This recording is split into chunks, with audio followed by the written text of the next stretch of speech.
താഴെ കൊടുത്തിരിക്കുന്നവയിൽ മലബാർ കലാപവുമായി ബന്ധപ്പെട്ട പ്രസ്താവനകൾ ഏതൊക്കെയാണ്? ഉത്തരം ഓപ്ഷൻ ഡി. കാലഗണനയനുസരിച്ച് ക്രമപ്പെടുത്തുക.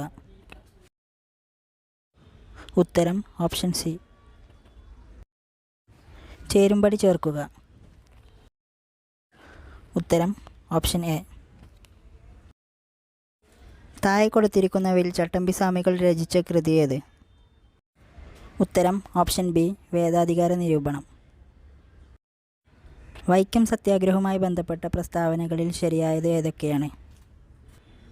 ഉത്തരം ഓപ്ഷൻ ബി. 1, 2, 4. ഇന്ത്യൻ ഭരണഘടന ഔദ്യോഗികമായി നിലവിൽ വന്ന വർഷം ഏതാണ്? ഉത്തരം ഓപ്ഷൻ സി. 1950 ജനുവരി 26.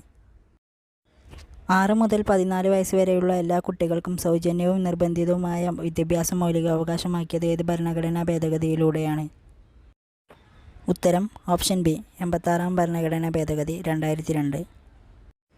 ഇന്ത്യൻ ഭരണഘടനയുടെ ഏത് ഭാഗത്തിലാണ് മൗലിക കടമകളെക്കുറിച്ച് പ്രതിപാദിക്കുന്നത്?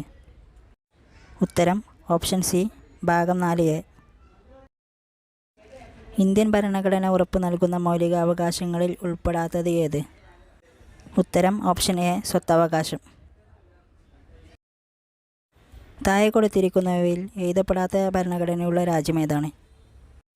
ഉത്തരം ഓപ്ഷൻ എ. ബ്രിട്ടൻ. ഇപ്പോഴത്തെ സുപ്രീം കോടതി ചീഫ് ജസ്റ്റിസ് ആരാണ്? ഉത്തരം option D. Justice DY Chandrachud. നിലവിലെ ലോക്സഭാ സ്പീക്കർ ആരാണ്? ഉത്തരം ഓപ്ഷൻ ബി. ഓം ബിർള. താഴെ തന്നിരിക്കുന്നവയിൽ ദാദാഭായ് നവറോജിയുമായി ബന്ധമില്ലാത്ത പ്രസ്താവന ഏതൊക്കെയാണ്? ഉത്തരം ഓപ്ഷൻ സി. 3.